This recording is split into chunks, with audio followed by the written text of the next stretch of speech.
Raja Ram Mohan Roy and the Brahmo Samaj, a comprehensive study on the life of the maestro and his work for India.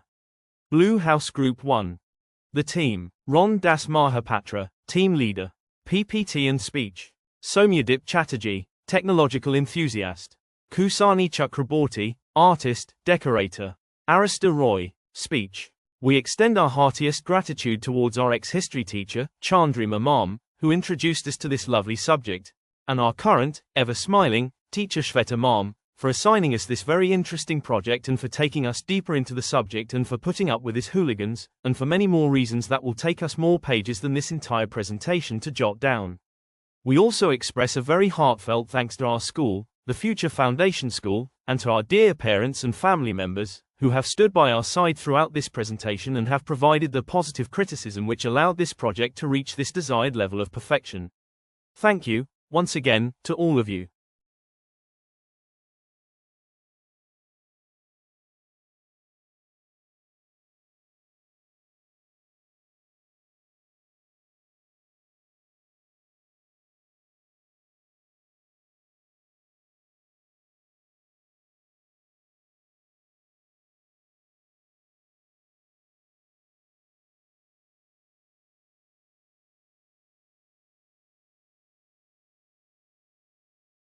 Ram Mohan Roy. Born in 1772 in Bengal, Roy was a visionary thinker, linguist, and reformer whose influence transcended boundaries of religion, society, and education. Often hailed as the father of the Indian Renaissance, he championed reason, equality, and justice at a time when orthodoxy dominated Indian society. Raja Ram Mohan Roy spearheaded a courageous crusade against deep-rooted social evils. Most notably, he led the movement for the abolition of the barbaric practice of sati, ultimately contributing to its legal ban in 1829. He fervently advocated for women's rights, including widow remarriage, female education, and property rights, at a time when the very idea of women's empowerment was met with resistance. He also opposed polygamy, child marriage, and the rigid caste system, envisioning an India grounded in dignity and equal opportunity. In the realm of religion, Roy was a pioneer of rational spirituality. He denounced idol worship, ritualism, and superstition, and instead promoted the concept of a formless, monotheistic God, inspired by both Upanishadic wisdom and modern Enlightenment ideals. He believed that religion should be rooted in reason, morality, and universalism, rather than blind faith. These beliefs culminated in the founding of the Brahmo Samaj, a movement aimed at reforming Hinduism from within. Roy understood that education is the key to enlightenment and progress. He was instrumental in establishing institutions that introduced Western education, science, mathematics, and the English language to Indian students. In collaboration with British officials like David Hare, he helped found the Hindu College and later the Anglo-Hindu School. He believed that modern education would liberate Indians from ignorance and superstition, and equip them for self-governance. While not overtly political, Roy was deeply engaged with governance and justice. He used his knowledge of English and Persian to petition the British government for administrative reforms. He demanded freedom of the press, trial by jury, and greater civil liberties for Indians.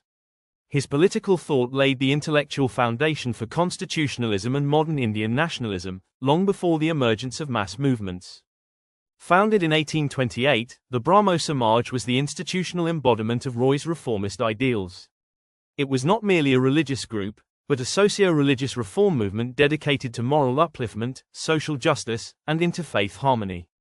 Its meetings emphasized prayer, meditation, ethical sermons, and scriptural readings without any rituals or idol worship. The primary aim of the Brahmo Samaj was to purify Hinduism and promote a rational, ethical, and monotheistic faith. It also sought to bring about social reform, especially the eradication of caste discrimination and the promotion of universal brotherhood. The Samaj believed in reasoned faith, moral living, and the elevation of human consciousness. The core principles or pillars of the Brahmo Samaj can be summarized as belief in one God, formless, eternal, and compassionate. Rejection of idol worship and meaningless rituals. Promotion of ethical and moral living over ceremonial religiosity. Universalism, embracing the common truths of all religions. Commitment to social justice, including women's rights and caste equality. Over time, internal ideological differences led to a division of the Brahmo Samaj, In 1866, the Samaj split into the Adi Brahmo Samaj, led by Debendranath Tagore, which took a more conservative approach. The Brahmo Samaj of India, under Keshab Chandra Sen, was more progressive, promoting intercaste marriage, women's education, and social liberalism. Despite these divisions, both branches remained committed to the core ideals of social reform and spiritual upliftment. From the life and work of Raja Ram Mohan Roy and the Brahmo Samaj, we learn invaluable lessons. The power of reason and moral courage in challenging injustice. The importance of education as a tool for emancipation. That true religion upholds ethics, not dogma. And that lasting reform begins with bold ideas and steadfast action. Indeed, their legacy laid the groundwork for modern Indian thought, social progress, and ultimately, the freedom movement.